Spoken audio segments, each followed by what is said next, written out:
te saludo. ¿Qué haces, Javier, querido? ¿Qué tal, ¿Cómo te va? Esteban? ¿Cómo estás? Un gusto. El gusto es mío, es un placer estar aquí. Enfocalo, Javier, pará que arrancamos. Pará que no sé qué pasó. A ver.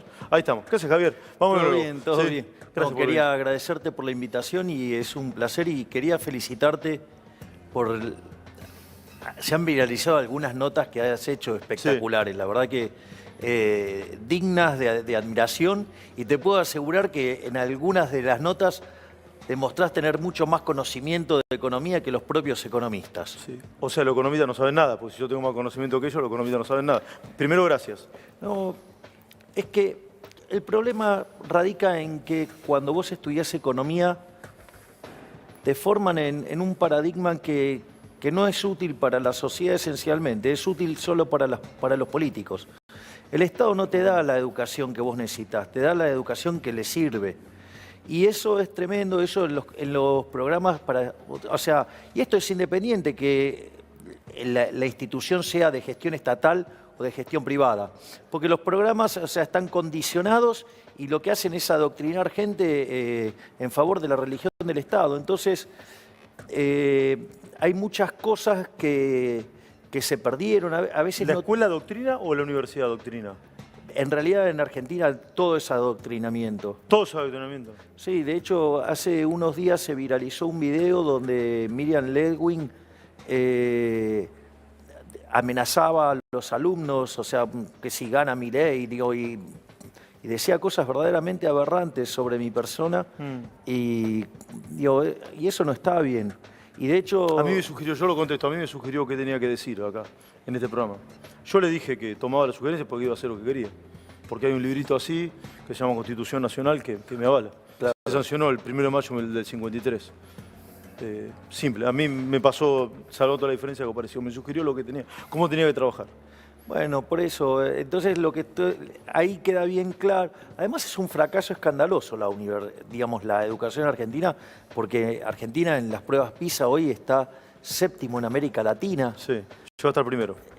En el mundo. Sí. En el mundo, digamos, Argentina fue el primer país que eliminó el analfabetismo. Sí.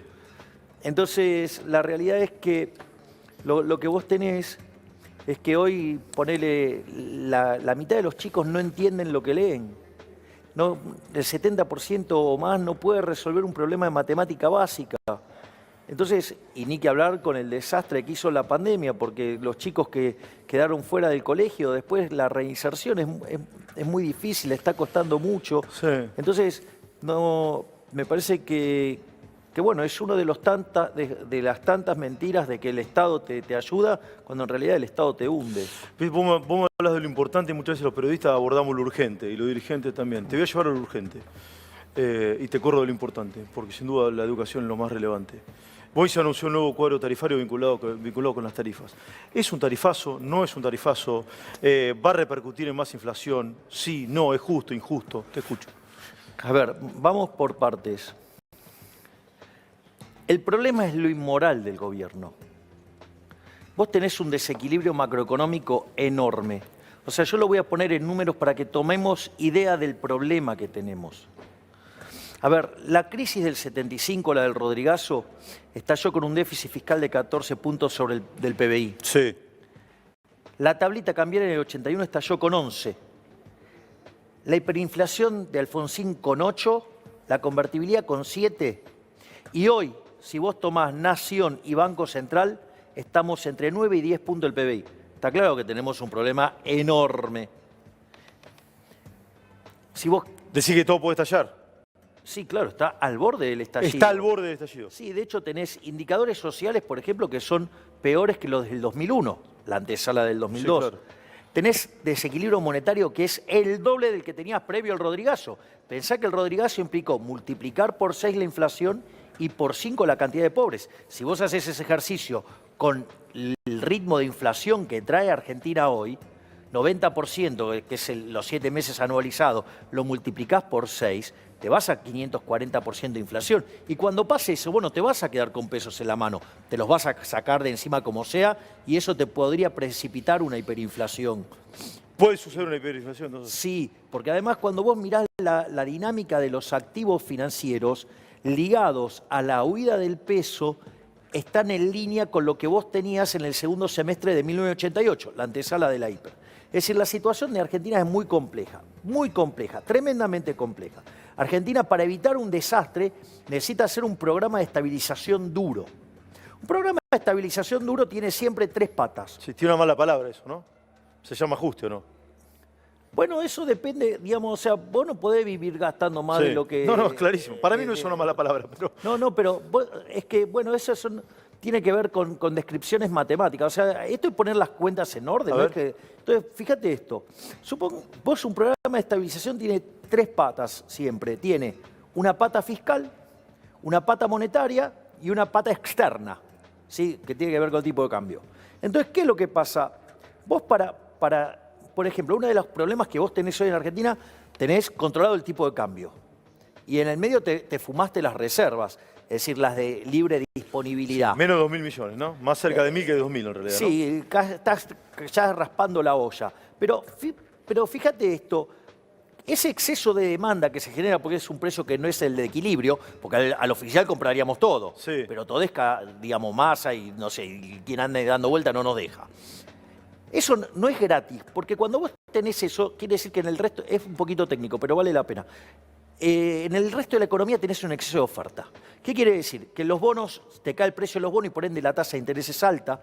Al tener alta tasa de interés, la gente se fuga la plata, no invierte, eso te castiga la actividad, te castiga la creación de puestos de trabajo, hace que los salarios reales, o sea, que la guita que verdaderamente le importa a la gente le rinda menos, y eso genera más pobres y más indigentes.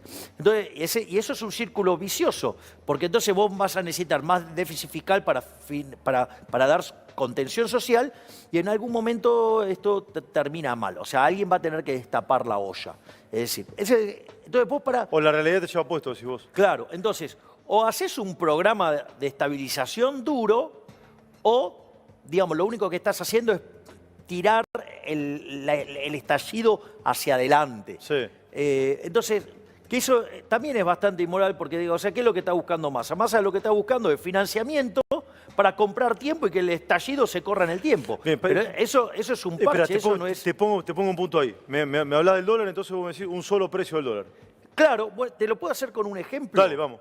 Digo, creo que hasta puede ser digno de tus ejemplos. Dale, a ver. Vos vas en el auto por una avenida. Sí. Sí, al máximo que te permite las reglas, por decirlo de alguna 60. manera. Sí, bueno, ponele que te encontrás con un semáforo que tiene la luz roja y la verde a la misma vez encendidas. ¿Cómo crees que termina eso? Y que o chocás al que cruza o te pegan de atrás. O sea, con lo cual termina en una piña. Sí. Bueno, ¿por qué? Porque es una señal. ¿Y cuál es el problema? Que para un evento solo, digamos, circular, te están dando 2 señales. Sí. ¿No? Entonces, como que complicado. Entonces, bueno, el sistema de precios es lo mismo, es un mecanismo de transmisión de información. Sí, que después los agentes se coordinan, algunos serán compradores, otros serán vendedores, y si la oferta y la demanda no coinciden, se ajustarán los precios. Ahora, ¿cuál es el problema? Ahora, si vos a una mercancía le pones un montón de precios, es como que tengas un semáforo. ¿Sabés cuántos precios hay del dólar en Argentina? Sí. Casi 30. Sí. Bueno, digo, entonces la señal está recontracontaminada. Tenés un problema fenomenal y eso es lo que hace que Argentina hoy tiene un PBI per cápita que es 16% inferior al que teníamos en el 2011. Estamos en línea con el año 73, tenemos una productividad del año 50, por eso tenemos más de 40% de pobres, porque cuando actualices los números con la inflación que corrió y la pérdida del salario real que hubo, lo que vas a ver es que la cantidad de pobres explotó. Sí, Javier, ¿por qué tenés 2 puntos más para desarrollar? Sí, está el tema fiscal y el tema monetario. Entonces, viste, tenemos un problema fiscal grande, ¿no? Sin duda, sin duda. Bien. A ver, supongamos que, y si vos haces un buen plan de estabilización, vas a poder rolear deuda del central, lo podés manejar. O sea, ahora, después te quedan 6 puntos del PBI. La pregunta es, ¿quién es el que tiene que hacer el ajuste primero? Porque esto es solamente un punto del PBI y todo contra el sector privado. ¿Quién lo tiene que hacer? Primero tiene que arrancar la política, tiene que dar el ejemplo. Los jubilados no. Pero no, acá vos lo que tenés que cortar son las... Bueno, los jubilados son los más castigados por este gobierno. Sí, claro. Es decir, la pérdida de poder adquisitivo real de los jubilados, o sea, acá perdieron brutalmente los jubilados, que son los que más perdieron, el sector privado no registrado, un poco los empleados públicos y el sector privado registrado empatado, por decirlo de alguna manera. Sí. Pero vos lo que tenés que hacer, el ajuste tiene que recaer en la política. No puede ser... Esto es lo mismo que hizo Macri. Macri no ajustó nada a la política. ¿Ajustó vos dónde? me decías hay que ajustar la política. Se tiene que bajar los sueldos de los diputados, por ejemplo. ¿Quién? Bueno, a ver, poneme un ejemplo. A ver, no, por ejemplo, yo lo que propongo es eliminar la obra pública. Sí. Porque primero que es una fuente de corrupción, es falso que genere trabajo, porque en realidad cuando vos... Alguien la tiene que pagar. ¿Con qué la pagás? Con impuestos, con lo cual estás destruyendo puestos de trabajo en otra parte de la economía, para hacerlo fácil. Entonces, ¿qué es lo que quiero decir? Vos podés eliminar la obra pública. Hay una partida que son 5 puntos del PBI, son las transferencias ¿Quién discrecionales. construye? Terminamos la obra pública. ¿Quién construye? Lo hace el sector privado, digo, en Chile lo hace el sector privado. ¿Cuál es el problema? ¿Me entendés? O sea, vos sabés que el régimen de iniciativa privada que yo estoy proponiendo, que es el que usa Chile, Chile lo empezó a implementar porque cuando hacen el plan de estabilización no tenían plata. Claro. Entonces dice, bueno, pero ¿quién va a hacer las obras públicas? Nosotros no tenemos ni un mango. Y bueno, diseñó un régimen de iniciativa privada, que es el que yo estoy proponiendo, que obviamente a nadie le interesa. ¿Por qué no le interesa? Porque una de las claves que tiene ese régimen de iniciativa privada es que la plata no pasa por las porosas manos de los políticos. ¿Me comprendés? Entonces a nadie le interesa lo que yo estoy proponiendo. ¿Y los políticos ganan mucho, Javier, o no? Bueno, una de... Viste que el salario se mide por productividad. Vos debería medirse, ¿no? Claro. Bueno, de hecho, el salario debería reflejar el valor del producto marginal del trabajo. Claro. Perdóname que me empujaste a que sea técnico. Bueno, no, pero, está bien, sí me encanta. Te escucho con atención. Y eso tiene dos dimensiones. Tiene la dimensión de la productividad. Y fíjate esto, del falso conflicto que proponen todo el tiempo los políticos, porque tratan de establecer un conflicto entre el empresario y el trabajador. Y en realidad ese conflicto no es tal. Porque si vos invertís más, suponete que vos sos el empresario que invierte más, tenés más maquinaria, sos más productivo y vos ganás y te van a pagar más. Y después hay una dimensión que es el valor, que tiene que ver con el precio. Es decir, porque vos podés producir algo, pero si no lo quiere nadie en el mercado, ¿cuánto te pueden pagar? Nada. Nada, no vale. Porque está quebrado. Sí. Es decir, ese negocio no tiene que existir, no lo quiere nadie, por eso el precio no cubre esos costos y por ende vas a la quiebra. Entonces, justamente, vos solamente podés ser exitoso en el capitalismo, sirviendo al prójimo con bien de mejor calidad o un mejor precio, eso se va a manifestar en el precio del bien, y siendo productivo. Si vos juntás las dos cosas, te llenás de plata, pero sos un benefactor social, porque además le estás dando laburo a la gente, le permitís que acceda a los bienes más baratos, y eso además le permite que comprar otras cosas. A ver, vamos a llevarlo de ejemplos de países, ¿sí? Australia y Nueva Zelanda, por lo que tengo entendido, no tiene sistema de subsidios, ¿correcto o no? Bueno, son de los países más libres del mundo, además. Sí. Es ¿Y más le va bien o le va parecido... mal? No, les va excelente. Ah, le va bien, ok. Bueno, son países que están liderando, están en el pelotón Sí. líder de los países con mayor libertad económica, que es lo que yo propongo. ¿Y le va bien o mal? Le va fantástico. Ah, sí. Mirá, a ver, aquellos países que abrazan las ideas de la libertad Sí. son 8 veces más ricos que los reprimidos. El decil más bajo de la distribución... ¿Cuáles son los reprimidos? Cuba, Corea del Norte. Cuba, Corea Myanmar. del Norte, Venezuela. Argentina, Nicaragua. va por todo el tiempo perdiendo libertad económica. ¿Me comprendés? O sea, o el ejemplo de Venezuela. Tenés casos, digo, Sí. donde van perdiendo libertad económica y cada vez se hacen más pobres. Porque la clave sobre la que funciona el sistema capitalista, por eso te voy a contar algo. Cuando yo vi el video que vos estabas discutiendo, la de las retenciones Sí. y el teléfono celular de El una iPhone. chica, ¿sabes qué? Se lo envié a Alberto Venegas Lynch, hijo, a nuestro máximo prócer de la historia del liberalismo. Y, ¿me entendés? O sea, y estaba feliz. Cómo, digamos, un comunicador había logrado transmitir el problema implícito de derecho de propiedad. Entonces, la misma persona que criticaba las retenciones, cuando le tocaron la propiedad privada de ella, reaccionó. O sea, te digo, es para difundirlo todo el tiempo. Es una obra de arte lo que hiciste. Perdón No, te agradezco. que parezca que soy un lisonjero, pero No. vos sabés que yo soy un tipo muy áspero. Si, Sí, ya lo sé. si hubieras dicho una pavada, te lo Me decía. sorprende lo que está diciendo. No, pero aparte lo compartí con Lo sé, el prócer del liberalismo. Me consta. O sea, y nada, la satisfacción de ver cómo alguien internalizó la idea de la propiedad privada con el precio. Es la clave eso. ¿Me comprendés? Y entonces, aquellos países que Sí. son más libres, que esto es lo que quiero mencionar también, el decil más bajo de la distribución, es decir, los que peor están, están el doble mejor que el 90% de la sociedad reprimida y gana 11 veces más. Claro. ¿Me comprendés? Tenés 25 veces menos de pobre en el formato estándar, 50 veces menos en el formato extremo. La gente vive un 25% más. Los, Es decir, los pobres de Nueva Zelanda probablemente viva mejor que alguno de clase media alta de Argentina. obviamente. Eso me está diciendo. Exactamente, exactamente. Entonces, porque acá lo importante es agrandar la torta. Sí. Y además la discusión ¿Y la torta se agranda con menos o con más Estado? con menos Estado. Con menos Estado. Cuanto menos Estado tengas, tenés... Porque ¿qué es el Estado? El Estado es una organización criminal, Una organización criminal. sí, una organización violenta, que vive de una fuente coactiva de ingresos, que son los impuestos. Por ende, los políticos son ladrones. Por eso yo devuelvo mi dieta. Sí. ¿Por qué? Porque para mí me parece un robo.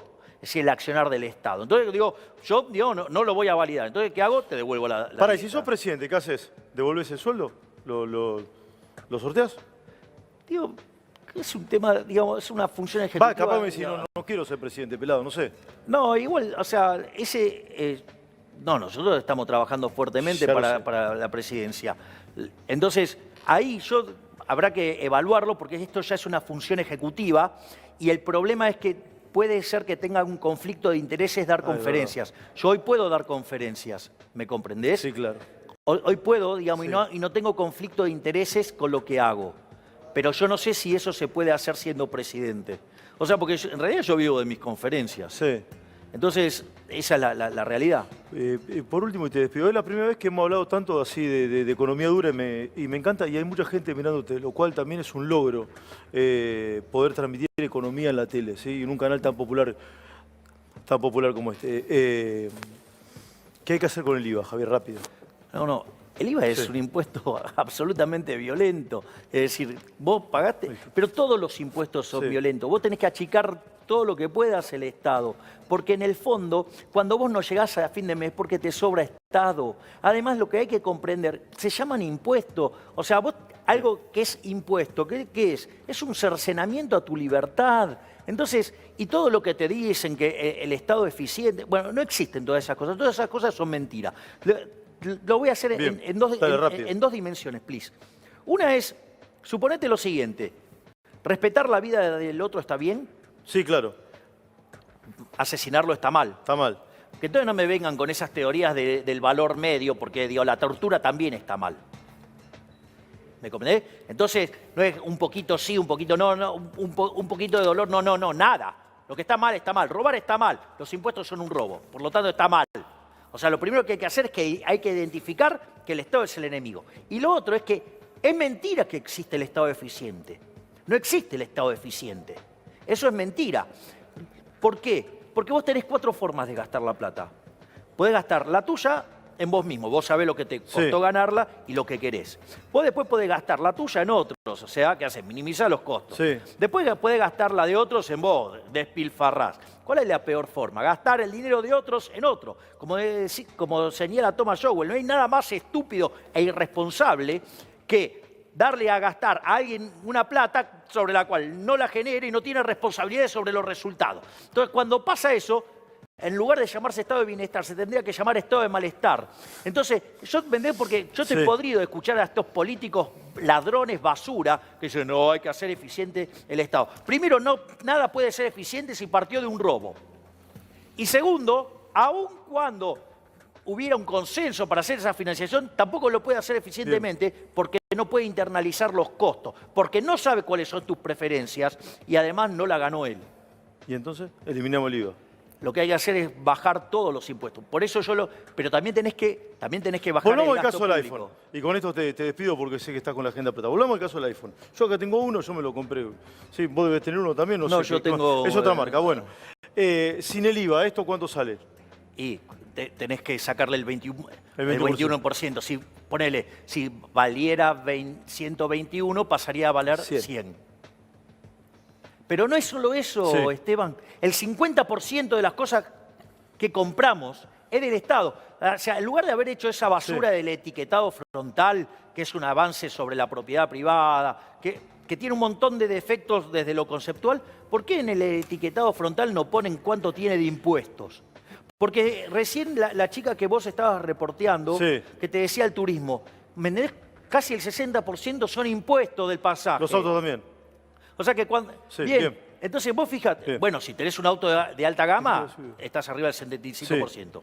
Bien. Entonces, vos cuando recibís 100 en el bolsillo, tu empleador pagó 165, ahí 65 se fueron por un lado. Y cuando te das vuelta y vas a gastar esos 100, el 50% es impuesto. Quiere decir que el Estado se lleva el 70% de lo que generás. O sea, nos convirtieron en esclavos. Por eso Argentina se hunde. Porque Argentina desprecia la libertad. Gracias, Javier, por haber venido. Gracias, Esteban. ¿Estuviste cómodo? Sí, fenómeno. Gracias. Estoy muy agradecido y muy honrado, porque la verdad es que es un gusto ver cuando alguien logra comunicar ideas tan profundas y tan complejas de manera tan simple. La verdad que es admirable lo que has hecho. Gracias, de verdad, Javier.